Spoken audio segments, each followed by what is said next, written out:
Hi, my name's Kamaya and welcome back to my YouTube channel. So today I'm going to be talking all about home composting. So what is home composting? Well, instead of sending your organic waste into landfills, it's basically decomposing the organic materials into essentially a plant fertilizer. And in my household, my mother has been running our home compost for around a year and a half, and she taught me all about it, and I'm going to be sharing that with you guys. Before we begin, I just want to point out that it is definitely a process and it can be a little bit confusing at times, but it is worth it at the end. When you get the hang of it, it's really fun and it's honestly really rewarding. So basically just trust the process and you'll be fine. There are a lot of myths about home composting. For example, the first one is that it smells really bad, and we live in an apartment, so we don't have like an outdoor area to do our composting in, and even though it's in the house, we literally can't smell it and it's perfectly fine.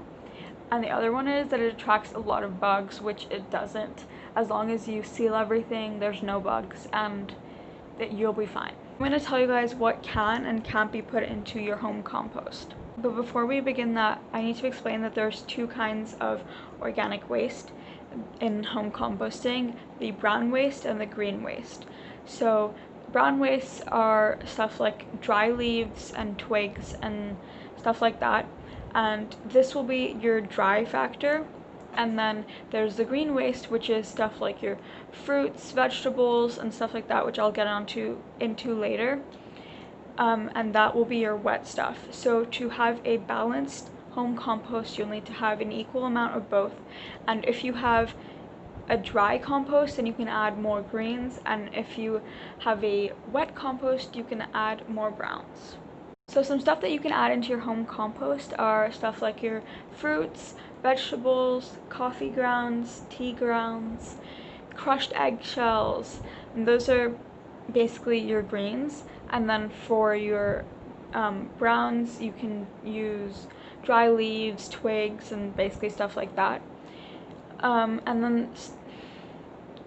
So there's some stuff that you can't put into your home compost, so that'd be cooked food, any dairy, meat, oil, pet waste. So to collect your organic waste, you can have a jar in your kitchen where you can add all your peels and your fruits and vegetables after you're done using it or eating it, and just put it in that, and then once a day or whenever it's full, you can add it to your home compost. So to set up your home compost, you'll need a clay pot or a plastic bin, and there are also some boxes that are specifically designed for home composting. If you'd like, you can get one of those too.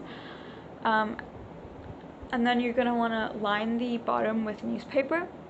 And once you're finished putting in your waste, which is basically your greens, then you have to add your browns. So I cover the top with dry leaves and then add a handful of cocoa peat on top. And then once you're done, you can put a newspaper on the top and the lid. And then what we have in our house is we put a net around it and we tie it so it's sealed tight. That way any bugs can't exit or enter the home compost. I have two tips to give you for today. The first one is air ventilation is super important, so keep that in mind. And the other one is also water drainage, because sometimes the water all just gets to the bottom and then your whole compost will become soggy and it won't work. So you need to make sure that that gets removed.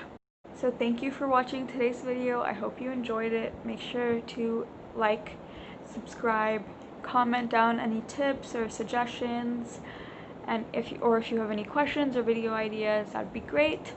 And share the video with your friends and family. Bye!